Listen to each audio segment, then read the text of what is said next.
James Harden is set to play his very first game with the Houston Rockets after their game with Oklahoma City was postponed. I might be posting this too late, but here we go.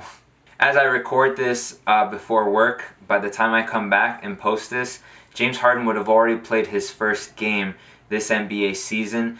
The Houston Rockets are down 8 players due to COVID. They also have one player that's technically injured, but I think will be allowed to play just to make up the roster so that another game does not get postponed.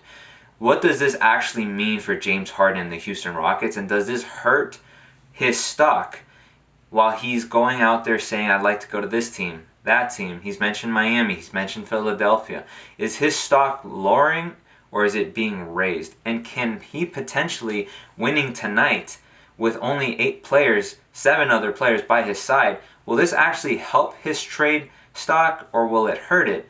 Also, what shape is he going to be in? There's been a lot of talks that he's not taking practice workouts seriously and he'd rather be out in the nightlife, partying, spending money, a lifestyle that, quite frankly, unless you're Dennis Rodman, most people cannot keep up with. What shape will he be in? What will his performance be? What will his stat line at the end of the night be? Does this hurt James Harden? Or is it actually going to help and improve the Rockets coming up with a trade to either Miami or Philadelphia? Because the Houston Rockets are not just going to give him up for draft picks. They're going to need a lot in return. You're talking about a future, a past MVP, scoring titles that he's given you. This is a guy that has literally been carrying your franchise into the playoffs. He's played with CP3. He's played with Russell Westbrook. He's played with guys like Dwight Howard. Can he finally get traded? And it's a big contract too. I believe he's owed $41 and $44 million in the upcoming seasons. What team will want to take up that much cap space? Probably one team that's just adding one more piece to finish the puzzle of finally being able to reach the NBA Finals and potentially winning an NBA title. There's not a lot of teams out there that I think have talent and enough to be able to trade with the Houston Rockets. Milwaukee, they don't have enough unless they give up Giannis. Philadelphia, there's been talks about Ben Simmons, but is Ben Simmons a guy that's playing his role worth trading for a guy that could potentially give you a headache?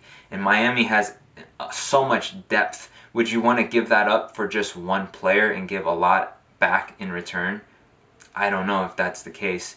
Boston, I think they've had a lot of shuffling of players. I don't think they need another one, another shuffle of players. I think they should stick with the core that they have. Brooklyn, they don't have the assets unless they give up Kyrie and Kevin Durant. And the way those two have been playing together, I don't think you want to disrupt that chemistry. So who's left? Going somewhere else in the West? I don't know if anybody else is willing to do that type of a trade. The Houston Rockets and James Harden might be stuck with each other for the time being, at least for the rest of the season, if they can even get a game going.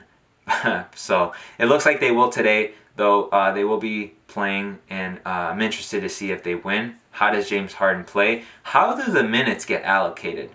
I guess we're going to have to find out.